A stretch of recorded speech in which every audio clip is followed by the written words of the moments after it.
আজকে আমি একটা নতুন রেসিপি ট্রাই করব। জানি এটা নতুন রেসিপি কিছুই না, তোমরা হয়তো সবাই এটা কম বেশি বানাতে পারো, কিন্তু আমি কি বলো তো বানাতে পারি না, তাই আমার কাছে এটা নতুনই। ফ্রিজ খুলে দেখি ফ্রিজে মাত্র এক পিসি মাছের মাথা রয়েছে। এবার এক পিস মাছের মাথা দিয়ে তো আর সবার হবে না, তাই ভাবলাম একটু মুড়ি ঘন্ট তৈরি করি। তো মুড়ি ঘন্ট তৈরি করার জন্য এখানে প্রথমেই আমি মাছের মাথাটাকে ভেজে নিয়েছিলাম, তারপরে সেই একই তেলে আমি এখানে আলু আর পেঁয়াজগুলোকে ভালোভাবে ভেজে নিয়েছি। তারপরে এর মধ্যে আমি দিয়ে দিয়েছিলাম বাটা মশলা। আর হ্যাঁ, আমি জানো তো একটা ভুল করে ফেলেছি, এর মধ্যে কোনো ফোড়নই দিইনি।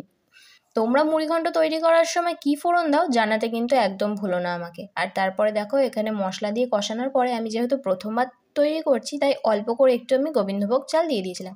তারপরে চালটা ভালোভাবে কষিয়ে নেওয়ার পরে মাছের মুড়োটাকেও আমি দিয়ে দিয়েছি, তারপরে দিয়ে দিয়েছিলাম জল। আর জলটা কমে আসলে এর মধ্যে দিয়ে দিয়েছি ঘি, চিনি আর একটু গরম মশলা। আর যেহেতু একটু ঘরে ধনেপাতাও ছিল, সেটাও দিয়ে দিয়েছি। খেতে কিন্তু অসাধারণ হয়েছিল।